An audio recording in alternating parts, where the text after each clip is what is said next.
Hello friends, welcome to my channel. I am doctor Beena Sethi और आज हम आपकी करने वाले हैं प्री प्रेगनेंसी काउंसलिंग। ये प्री प्रेगनेंसी काउंसलिंग क्या होती है कि आप प्रेगनेंसी से पहले जो अपनी काउंसलिंग करवाते हैं डॉक्टर से, आज हम आपको प्री प्रेगनेंसी काउंसलिंग आपकी करने वाले हैं। सबसे पहले आपको ये देखना चाहिए कि अगर आप एक हेल्दी प्रेगनेंसी कंसीव करना चाहते हैं तो वो आप कब करना चाहते हैं, टाइम आपको डिसाइड करना है और हो सके तो इसको 30 की एज से पहले करिए, क्योंकि हमें अपनी लाइफ में करियर और फैमिली में बैलेंस बना के चलना चाहिए। कई बार करियर बहुत आगे रहने से फैमिली बहुत पीछे रह जाती है या फैमिली बहुत आगे होने से करियर बहुत पीछे रह जाता है, तो we have to make balance between career and our family. इसके साथ आपने ये देखना है कि आपके ऑफिस की या आपके इंस्टीट्यूशन की कौन सी डेज वैकेशन में आती हैं और आप एक्चुअल डिलीवरी कब चाहते हैं। उसके हिसाब से आपको 1 साल या 1.25 साल पहले आपने अपनी तैयारी करनी है प्रेगनेंसी के लिए। उसमें आपने सपोज आपका जो डिलीवरी टाइम है वो आप दिसंबर चाहते हैं कि आपको क्रिसमस के आसपास बेबी चाहिए, तो उसकी तैयारी आपको पिछले क्रिसमस से भी 3 मंथ पहले कर देनी है।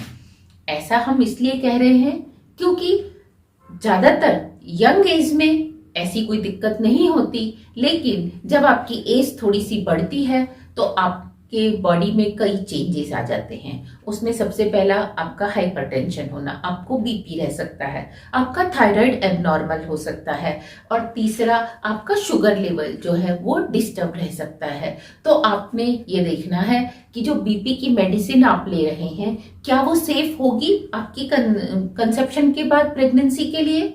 दूसरी चीज, ये आपने डॉक्टर से कंसल्ट करके अपनी डोज को सेट करवाना है। इसी तरीके से थायराइड को लोग बहुत लाइटली लेते हैं और वो सोचते हैं कि बीपी और शुगर जो है वो डेंजरस है, थायराइड का तो क्या है, एक दवाई खा लो। No, thyroid is more dangerous than hypertension and diabetes और बीपी से ज्यादा डेंजरस होता है थायराइड, क्योंकि थायराइड अगर डिस्टर्ब है तो आपकी बॉडी में जो थाउजेंड्स ऑफ रिएक्शंस चल रही हैं जिनमें इक्विलिब्रियम है, वो इक्विलिब्रियम किसी भी रिएक्शन का डिस्टर्ब हो सकता है, जो कि अल्टीमेटली एक रिएक्शन अगर डिस्टर्ब होती है तो उसके ऊपर डिपेंडेंट मैनी रिएक्शंस जो हैं वो भी डिस्टर्ब हो जाती हैं और एकदम कोलैप्स होने के चांसेस रहते हैं। तो इसीलिए आपने थायराइड के जो डोज है उसको प्रॉपरली डॉक्टर से एडजस्ट करवाना है, उसके ऊपर मॉनिटर करना है आपने। और साथ में डायबिटीज आपको हमेशा अपने पिछले वाले 3 मंथ्स का टेस्ट भी कराना है और उसको शुगर लेवल को कंट्रोल रखना है। इसके साथ ही आपको कंट्रोल करना होता है अपना वेट। अगर आप बहुत ही लीन हैं, बहुत ही पतले हैं, तो भी आपको कंसीव करने में दिक्कत आती है, तो you have to put on weight. और अगर आप बहुत ही आप ओबेस है, ओबेसिटी है, आपका वेट 90 से भी अबव है, तो ऐसे केसेस में, दोनों ही केसेस में आपको कंसीव होने में और फिर प्रेगनेंसी को कंटिन्यू करने में दिक्कत आ सकती है।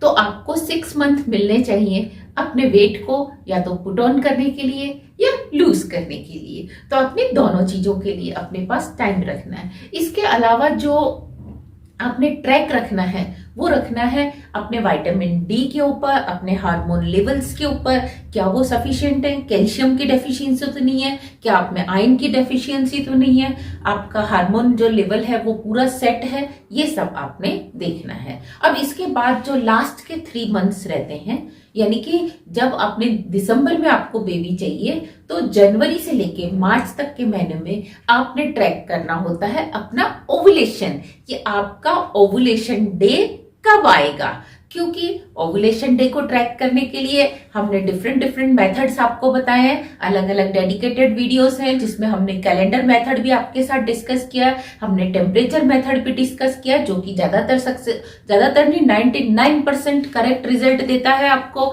और इसके बाद फॉलिक्यूलर स्टडी से या आइनोकिट से आप अपने ओवुलेशन डे को कम से कम 3 मंथ तक ट्रैक करिए कि आपको किस दिन ओवुलेशन होता है। तब जाके आप मार्च या अप्रैल में प्रॉपर डे के दिन अगर रिलेशन बनाएंगे तो ही आपको कंसीव होगा। अगर आप उससे पहले या उसके बाद आप रिलेशन बनाएंगे तो आपको कंसेप्शन नहीं होगा। तो वो जो आपकी प्लानिंग है ना दिसंबर वाली, वो फिर डिस्टर्ब हो जाएगी, वो फिर पोस्टपोन हो जाएगी। कि अगर आपको मार्च अप्रैल में नहीं हुआ तो फिर वो जनवरी फरवरी मार्च पे चली जाएगी। और हो सकता है इस कारण अगर आपकी जो ऑफिशियल सर्कमस्टांसेस हैं वो आपको अलाउ ना करे तो आपको नेक्स्ट दिसंबर के लिए पोस्टपोन करना पड़ जाए। और आप उससे बचना चाहते हैं तो आप कम से कम 3 मंथ तक अपने ओवुलेशन डे को ट्रैक करिए और देखिए कि क्या आपकी बॉडी में अंडे का साइज, एग सेल्स का साइज प्रॉपर बन रहा है, हार्मोन लेवल प्रॉपर है, वो प्रॉपर टाइम पे रप्चर होता है, किस साइज पे रप्चर होता है, कहीं अंडे छोटे तो नहीं बन रहे। और साथ में ऐसा नहीं कि सारी तैयारी मतलब होने वाली मम्मी को ही करनी है, पापा को भी तैयारी करनी है। उन्हें कम से कम 3-4 महीने पहले अपना सीमन एनालिसिस कराना चाहिए और ये देखना चाहिए कि उनकी काउंट और मोटिलिटी और एल्कलिनिटी ठीक है या नहीं, क्योंकि एल्कलिनिटी भी बहुत बहुत इंपॉर्टेंट रोल प्ले करती है आपके कंसेप्शन में।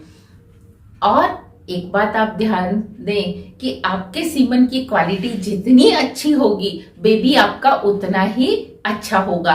तो आप नहीं सिर्फ मम्मी के खान पान का बल्कि पापा को भी अपने खान पान का ध्यान रखना चाहिए। और अगर आप किसी भी तरीके की कोई मेडिसिन लेते हैं तो डॉक्टर से आपने पहले कंसल्ट करना है कि वेदर इट इज करेक्ट और नॉट। और किसी अलग तरह की ड्रग या कोई नशा, अल्कोहल, स्मोक, इन सब से आप जितना दूर रहें उतना अच्छा आपके लिए और आपके होने वाले बेबी के लिए होने वाला है।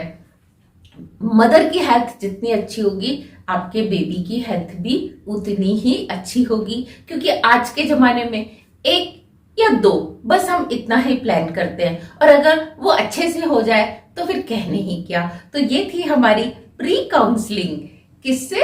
आपकी प्री प्रेगनेंसी काउंसलिंग। तो अगर आपको इससे फायदा मिला तो आप प्लीज अपने सारे फ्रेंड्स के साथ इसको शेयर करिए। Thank you very much, all the very very best.